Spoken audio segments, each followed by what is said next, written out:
going to be talking to you about siderophore production. So if you look here, this is my bacterium cells, really crudely drawn.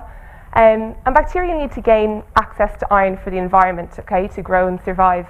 In the environment, iron is usually present in two forms, so in the ferrous form, which is Fe2+, which can simply just diffuse across through the cell porins in the membrane, so that's absolutely fine. But it's also present in the environment, perhaps more commonly as Fe3+ here, which tends to be bound to things like minerals in rocks or in proteins in the body.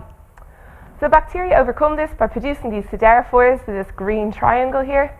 It binds to the Fe3+, and it forms a complex, which then binds to a specific siderophore, species-specific siderophore receptor on the cell, and it's taken into the cell where it's oxidized and can be used by bacteria.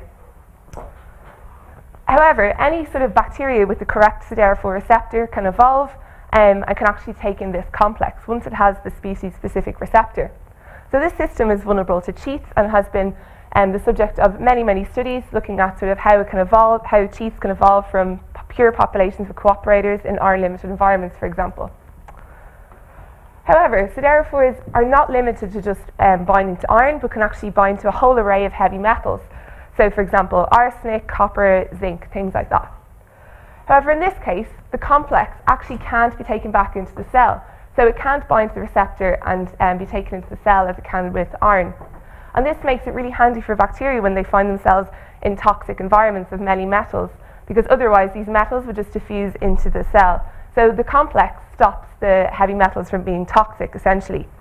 And this has been done in two papers, looked at in two papers by Brown et al., where they basically just showed that populations of siderophore producers outcompete populations, or do better, are fitter than populations of cheats or siderophore negative mutants in toxic environments. Okay, so today I'm going to look at three questions. So the first two are sort of joined up a bit together. This is one project that we'll be working on last year.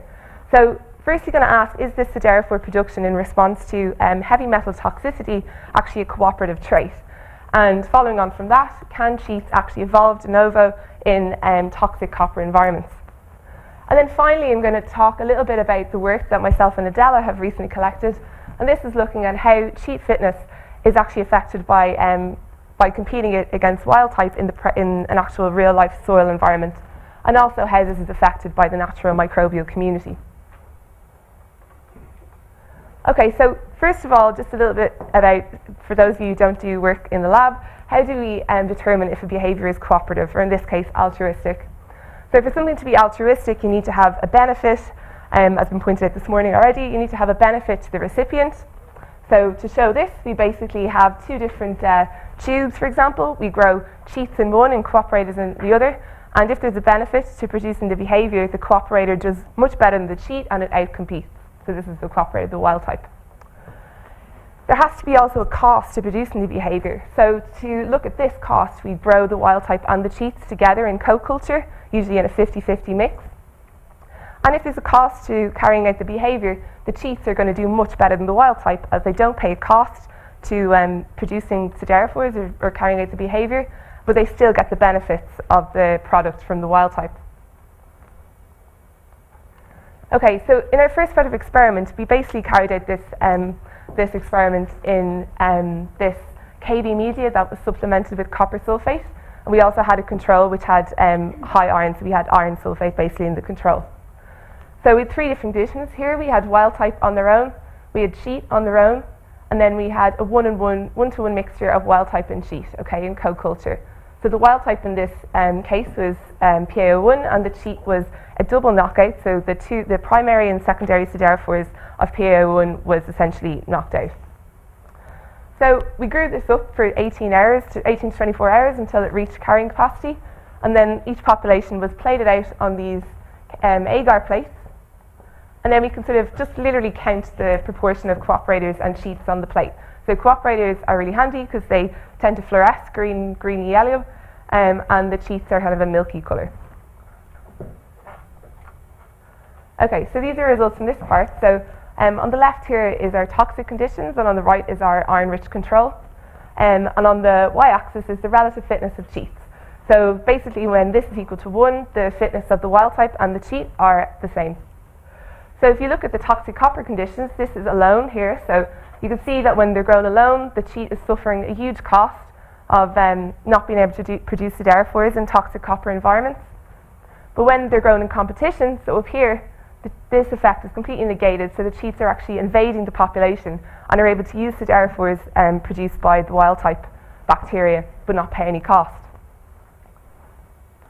So we basically found that there is a cost and there is a benefit of, there is a cost of production of producing siderophores in toxic environments, but there's also a benefit of receiving them. Okay, so then we speculated that if this is the case, by evolving pure wild-type cooperators in toxic environments, we should be able to select for the evolution of the rapid evolution of these social cheats. So we carried out again this really simple experiment. So it was literally just inoculating KB and copper with this wild-type strain, and then again with our iron-rich control. We evolved it for about 100 generations, so inoculating it into new media, growth media every day. And then at the end of the experiment, we assessed the frequency of cheats in the population as before, but then we also assessed the total siderophore production. So we looked at how much P.aerugin, the main siderophore, had changed over time.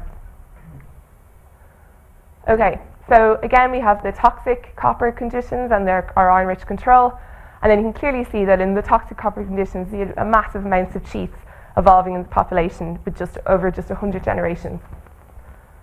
And then these are our P.aerugin results. So as expected in the toxic copper conditions, the P.aerugin is very much decreased over time compared to the control.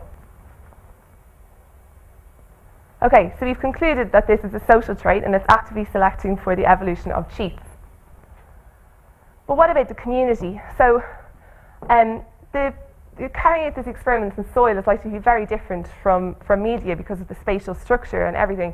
And also, we can speculate that the presence of the microbial community might have a huge effect on the fitness of the cheat in this situation. So if we look back here, this system, as we said, is amenable to cheating.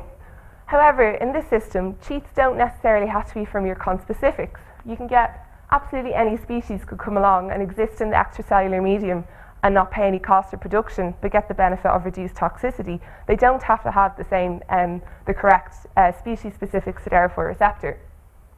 So we can speculate from this that the presence of the community is going to really affect cheat fitness, as the cheat can not only cheat on their own species, but on the entire community if the community is producing siderophores.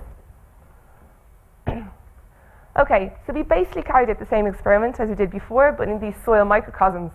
So we got this soil that had 50% peat, so it was quite iron limited. We sterilised the soil, but before we sterilised it, we isolated the natural microbial community from the soil. And then we set up these treatments again. So we had a wild type in monoculture, we had a cheat in monoculture, and then we had a one-to-one mix of both. So on day one, we added in our strains, and then we also added in the natural microbial community into half of our treatments. So we let this grow for 2 days to sort of reach a nice density, and then we hit them with the copper, which is about 100 millimolar, and it's actually quite representative of some of the toxic environments down in Cornwall from mining industries. So adding in the copper after 3 days, or water as a control. We let this grow up for 6 days, and then we identified the colonies and basically counted the different frequency of our wild type and cheat. Okay, so this is what we found. This is basically our monoculture conditions. So here we have in blue is the conditions that were grown up in copper contaminated environments, and here are the conditions that had no copper. So on the y-axis again we have the cheat relative fitness.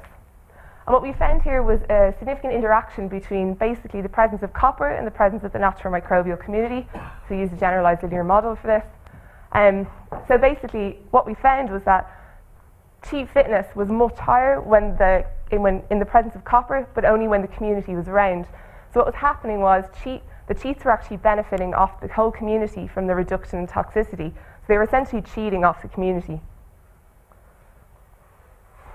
If we look at this now in co-culture, we found just a presence of copper, we just found just an effect of copper and not of the community. So the community was really negligible in this situation when they were grown in co-culture. This might be because the siderophores produced by wild type were just so plentiful that the extra ones produced by the community are quite negligible. Yeah, so you can see that the cheat relative fitness is doing really well in copper contaminated environments. So this is probably because the cheats are able to cheat with regard to not only iron limitation but also with respect to copper. However, in these co-culture treatments, there's a massive difference between doing this in soil and doing this in media, as you might have noticed. Although this kind of looks significant, it isn't. So none of our treatments, actually, the cheat never invaded. The cheat was never greater than the wild type in any of these scenarios, which actually just shows it's really important to look at these competition experiments in a sort of real life scenario sometimes.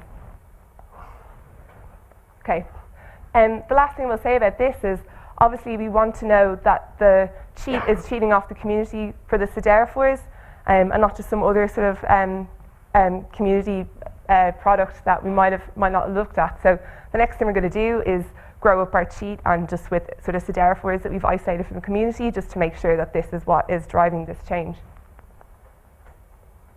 Okay, to summarize, we found that this heavy metal detoxification by bacterial siderophores is a social trait and is selecting for the evolution of cheats. We found that in monoculture, the cheat is getting a huge increase in fitness when there's copper around in the community. However, cheats aren't able to invade in co-culture populations like they can in synthetic media. And I'll just introduce these people. So this is Flo and Elsa, and these guys are involved in sort of the next part of this project. And we've basically been going out to heavy metal contaminated sites around Cornwall and collecting samples. And we're going to be seeing if the siderophore content of this sample is in some ways related to the level of toxicity in the environment, just to see what's happening sort of in the real world, in the wild. So thank you very much for listening. I'd like to thank Angus and Dave, are my two supervisors, Adela, who carried out the soil experiments with me, and Flo, Elsa and Ellie, who are carrying out the next part of the project with me in the mines around Cornwall, and my funders, of course. Thank you very much.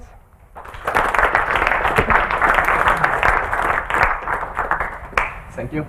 Questions? I'm a bit confused about the way you assess differences in fitness because from your cartoon, I would expect that this leads to difference in growth rate, whereas you measure difference in carrying capacity. Is this right? Did I get it right?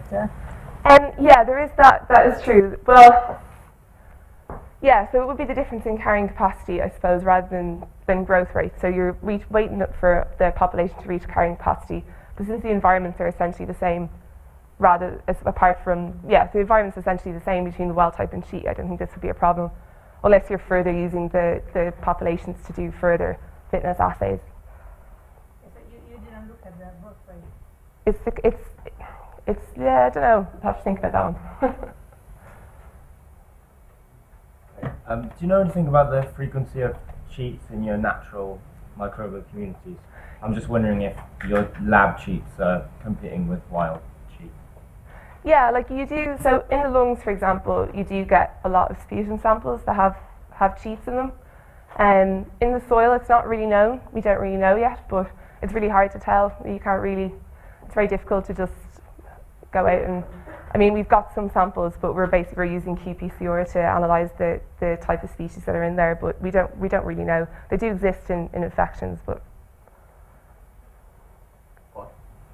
Have you given some consideration to alternate explanations for the non-producing types? I could think of several that might explain why you would get non-producing types that has nothing to do with social context. I'd like you to enlighten me. Right. Copper is horribly toxic. It's extremely, I really struggle to believe you could grow bugs at 100 millimole. I think you probably mean micromolar, don't you? No, millimolar, yeah. Okay. The side error, the P.aeruginosa acts, as you pointed out, as a system to take up, or can, heavy metals. So it would be hugely advantageous for a cell not to take up heavy metals. So one way not to do that is not to produce P.aeruginosa. And you have a fitness advantage by virtue of avoiding toxicity that is being forced. Yeah, so this is the thing. So with copper, they don't actually take it up. So the P.aeruginosa actually prevents the copper from going into the cell. So gallium is a different situation. Gallium is like very, very strange in this scenario. It actually, if you bind P.aeruginosa to gallium, it actually takes it into the cell. makes it more toxic. But this can't physically bind to the receptor, so otherwise the copper is just diffusing into the cell, and it just sort of stops it from coming into the cell temporarily, but not. Mechanistic studies to show that? Yes, there is. Yeah, yeah. Any further questions? Okay, then thank you very much.